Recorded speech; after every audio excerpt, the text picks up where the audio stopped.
Thanks to Google Maps, a 2010 edition of Forbes Travel Guide Southwest, and a Garmin GPS, I found myself delightedly discovering the living deserts of the Southwest. I broke in my trip with a relatively short 4-hour drive to Yuma. I didn't realize how many different tribal lands I'd be passing through. In fact, this entire trip would take me through a vast expanse of Indian territory. The Reds. Ooh, how exotic. So I visited the Sanguinetti house belonging to a prominent builder for early Yuma. That's gutsy to start off a town and be profitable at it. It's hot, and of course I went to the local library to cool down. Then I found a casino and spent $20. I left with $28.45 and celebrated with a movie at a nearby theater. A very slow town. I like it. So off to Organ Pipe Cactus National Park, 3 hours on a lonely morning highway passing the tiny village of Ahu. I finally arrived to the isolated national park. I wondered if the employees, which were few, and seniors ever encountered trouble due to the distance and isolation of the site. I mean, what would happen if your car broke down? Border trouble? At any rate, I ended up doing the 2-hour scenic route of the park, and there's plenty of fauna and flora, no Merriweather, and of course yours truly, Sleeping Beauty. However, I can only take so much saguaros, octillos, and chain fruit cholla bushes, which look like fuzzy teddy bears from a distance. Now I can say, been there, done that. Next stop, Colossal Cave Mountain Park, and I barely arrived for the last tour.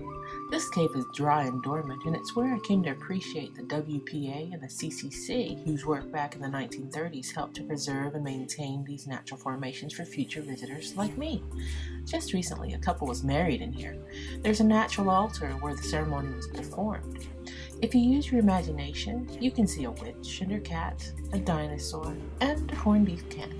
Speaking of which, the day before I started my road trip, I was going through a nasty dose of food poison and had a massive mess of throw-up. Next day I was fine, but wary of eating fast foods, hence canned foods for the next few days.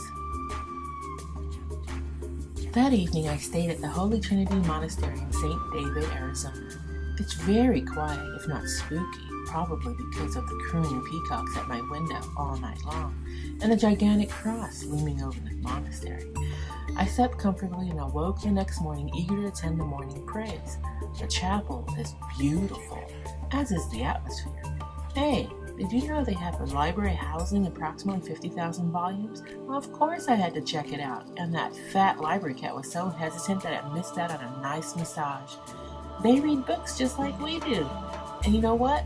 This town was settled by the Mormons. More driving until White Sands Monument, a very familiar movie scene.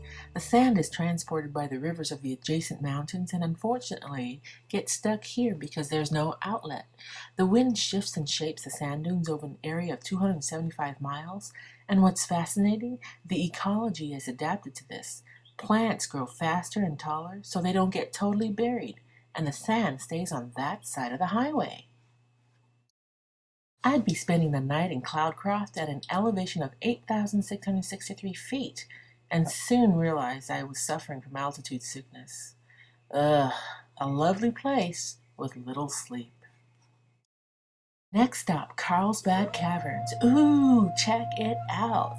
I took the self-guided tour and hiked down into the abyss of 750 feet while listening to cave swallows darting in and out of this natural entrance. It smells a little dank, and I was a little too early for bats. The big room is huge. I finally learned how to take photos without a flash and to hold absolutely still for these shots. Awesome!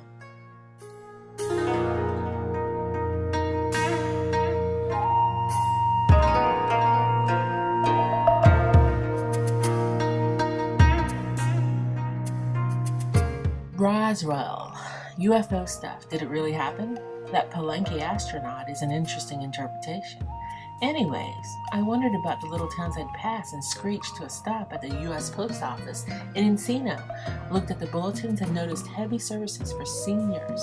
Then a few senior residents picked up their mail and chatted for a bit. Kind of like a Little House on the Prairie or something. The Balloon Museum was alright. It must be a big thing out here in New Mexico, and looks like a lot of fun. Pueblos, kivas, mountains, rocks, hikes, scat, and Betatakin. After a regretful stay at a sleazy motel in Cortez, Colorado, I zoomed over to Kayenta, Arizona to hike down to Betatakin, a deserted rock dwelling from 1300 AD. Awesome! We hiked down and it was windy, and hell hiked up, and I didn't even feel sore the next day, but I was sore going up. Our Hopi Indian guide was cool. It was like we had to use our common sense when going over thin ledges or finding the trail. Yeah, I took my time, and when no one was around, I had to look carefully for footprints. Man, what if I got lost or fell over? Well, been there, done that. And about the wind, it's windy. And boy, does it get dusty.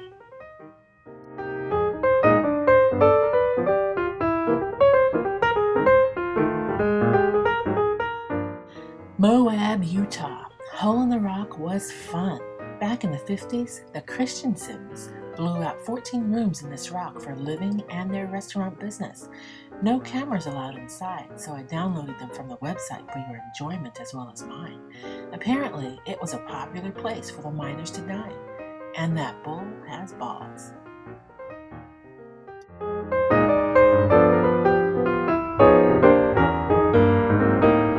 More mountains and plains. I've become weak and lazy with the AC on, a cold soda, and a subway when I think of the pioneers crossing this desert. Weather changes. It's raining, I see snow, and a semi has overturned ahead. Arriving at the apex of my road trip, Salt Lake City, I meet up with family, then head back down to St. George next day. Dinosaurs. Weather warms up, clear blue days. Not too many grave memorials coming down as opposed to going up. Someone actually drives all the way to maintain these memorials. Hoover Dam, a hydroelectric power generating station, completed in 1936 and is a National Historic Landmark. But check it out, the bathrooms are actually one of the towers on the bridge. Fancy floor design inside with gold doors indicative of 1930s style. Well kept. Okay, last stop, the Grand Canyon West Skywalk. Do not trust your GPS to get you here. My Google map contradicted my fancy GPS, and so I called the site and she verified the Google directions. So off I went, ashamed of my GPS. The walk was fantastically scary, confused in my trust that the heavy-duty glass would support us. No personal objects allowed, no cameras, no food. Site photographers had these fancy cameras that scanned your wristband and recorded all photos taken of you. Of course, it was $30 for each photo you selected. Expensive visit, $100 for one ticket and one photo. Been there, done that. So heading home, I was welcomed by a California sunset with a few more days left of my vacation. Kitty, kitty. This is the library cat. Come here, kitty, kitty. Is he gonna come or what? Come on, kitty, kitty, kitty. I'm eating out of a can, some bread. Ooh, clam chowder. It's not warm or anything. Mmm.